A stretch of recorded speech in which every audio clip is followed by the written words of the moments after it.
Assalamualaikum warahmatullahi wabarakatuh. Selamat datang di channel YouTube Junila WR. Sebelum kita lanjut, jangan lupa like, komen, dan subscribe bagi yang belum subscribe. Dan jangan lupa juga buat tekan tombol lonceng agar kalian semua tidak ketinggalan video-video dari channel YouTube Junila WR. Oke teman-teman, biasanya di channel YouTube Junila WR biasanya itu di post video-video puisi, video quotes, atau video-video pas saya lagi bacain cerpen. Nah, untuk kali ini saya pengen ngajakin teman-teman untuk ngolit. Apa sih ngolit? Ngolit itu ngobrol literasi.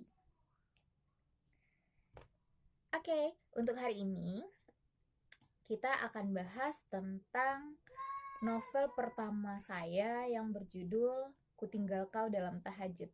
Teman-teman ada yang sudah pernah baca, sudah pernah lihat, atau cuma baca quotes-nya, atau lihat di postingan sosial media saya. Nah, oke, kita lihat, ini dia. Tada! Oke, ini novel judulnya tuh, Kutinggal Kau Dalam Tahajud. Dengan cover bernuansa senja, dan di sini ada gambar, ada ayah, ibu, anak, dan seorang perempuan sedang berdoa. Dari ilustrasi ini kira-kira ada yang bisa nebak gak sih? Ini sebenarnya novelnya tentang apa? Oke, ini sebenarnya novel yang sudah saya tulis pada tahun 2015 lalu. Dan sudah diterbitkan juga di tahun tersebut. Kalau nggak salah bulan Agustus waktu itu. Agustus 2015.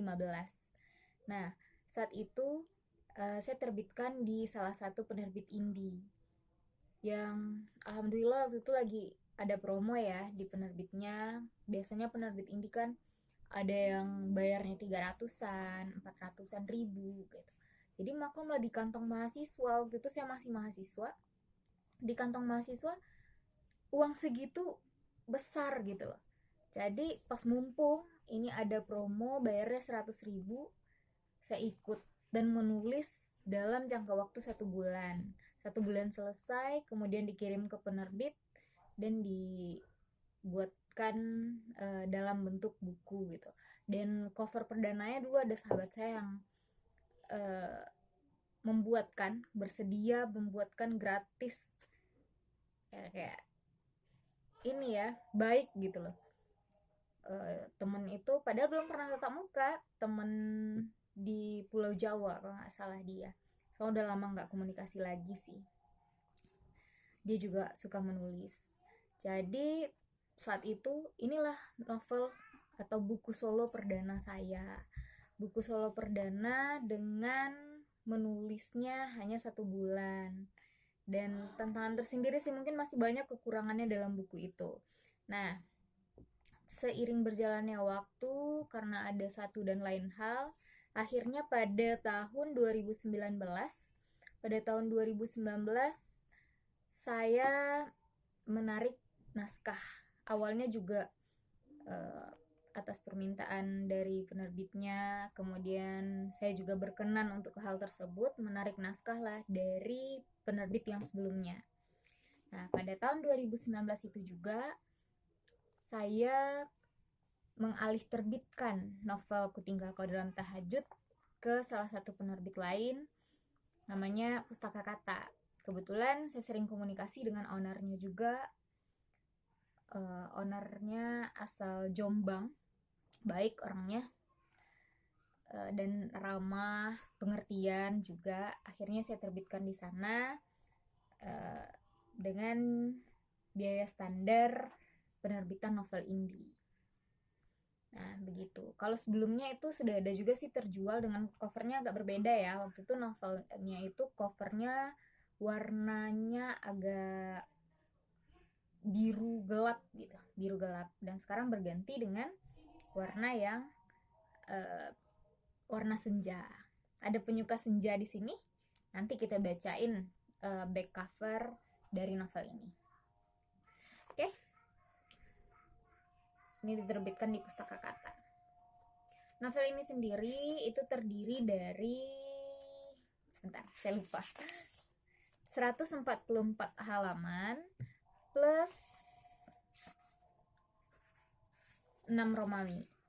Nah, ini 144 halaman plus 6 Romawi. Layoutnya juga keren kan? Ini di layoutin sama pihak penerbit sendiri. Nah, cantik. Oke. Buat teman-teman yang mau dengar, mungkin di postingan-postingan sebelumnya saya sudah pernah posting quotes-nya atau dalam bentuk dinarasikan secara lisan, kemudian ada background-nya, ada backsound-nya juga. Karena saya mau bacain langsung nih. Ini prolognya, sekaligus juga biar jelas ya. Saya juga tulis di prolognya.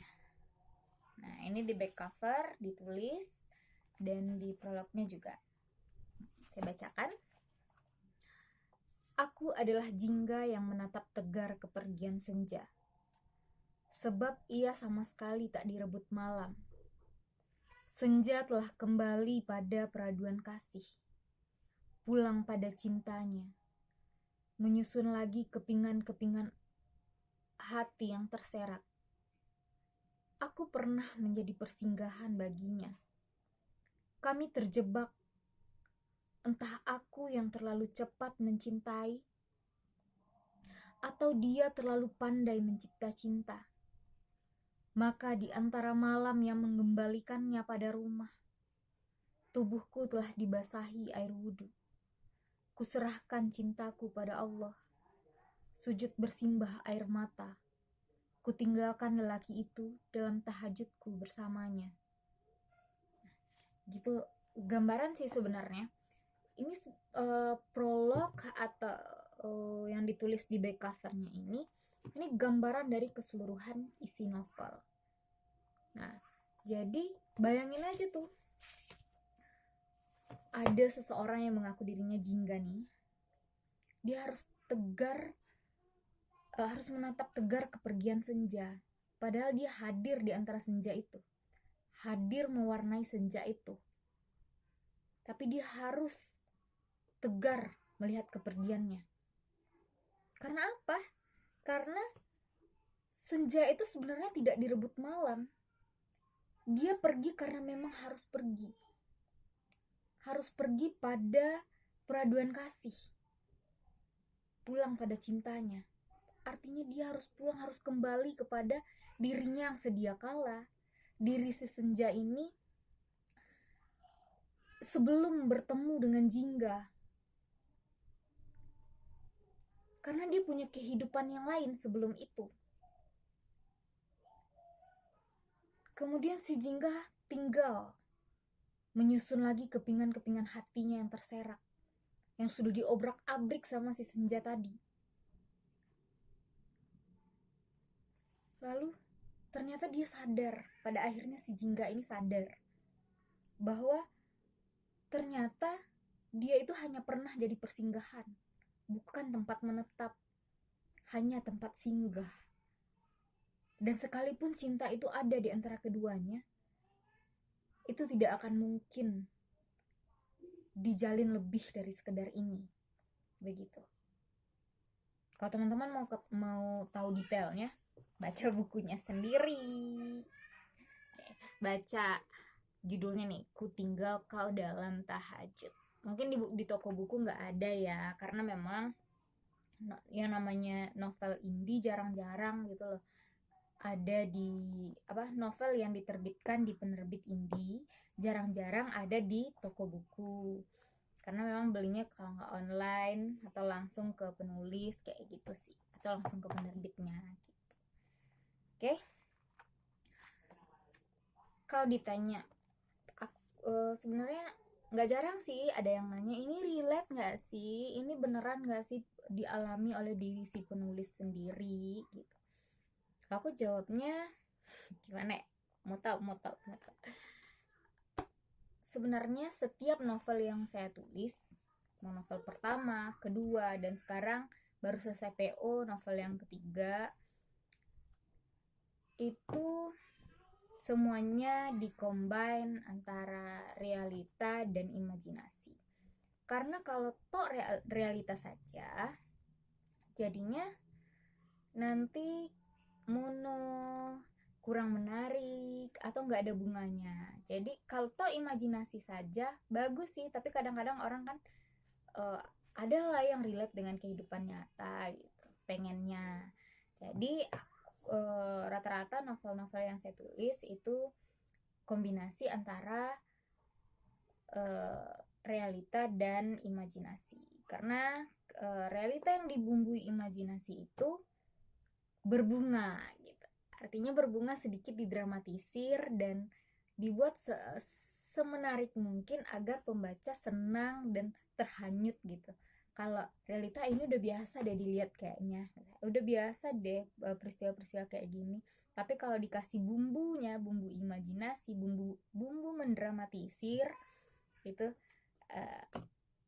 lebih berbunga, lebih hidup, lebih sampai ke hati pembaca seperti itu. Tapi semoga novel ini dan novel-novel lainnya sampai ke hati pembaca, karena memang setiap pembaca punya seleranya masing-masing, setiap penulis punya penggemarnya masing-masing.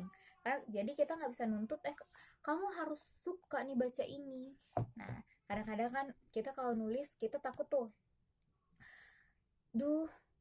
nanti nggak ada yang baca, nggak ada yang suka karya saya jelek loh. Jangan bilang kayak gitu, karena awalnya saya juga kayak gitu sebenarnya. Pas awal-awal nulis kurang percaya diri karena takut orang nggak suka, karya kita jelek, beda dengan penulis-penulis yang sudah ternama gitu. Tapi tenang saja, setiap karya ada peminatnya. Mungkin belum banyak, mungkin karena kita jam terbangnya masih belum tinggi, kita masih pendatang baru di dunia ini. Nah, orang-orang yang sebelumnya, para senior, pastinya juga pernah mengalami perasaan-perasaan seperti itu gitu. Tapi tenang saja, yang penting puaskan diri dengan menghasilkan karya sambil menjalani hobi. Itu aja. Oke. Untuk bab ya, tadi saya belum jelaskan. Babnya ini ada banyak sih, ininya penuh tuh. Terus itu bab-babnya, subbab ya, apa bab memang ya, bab artinya bagian-bagian dari cerita ini. Oke teman-teman, selamat membaca bagi yang pengen membaca, selamat menonton untuk yang ingin menonton video ini sampai habis. Terima kasih banyak sudah mendengarkan cerita-cerita yang begitulah ya, cerita-cerita saya pada hari ini. Oke, sampai jumpa di pertemuan selanjutnya. Mungkin novel lagi, kita bedah buku, baca puisi, atau baca cerpen. Oke, terima kasih. Assalamualaikum warahmatullahi wabarakatuh.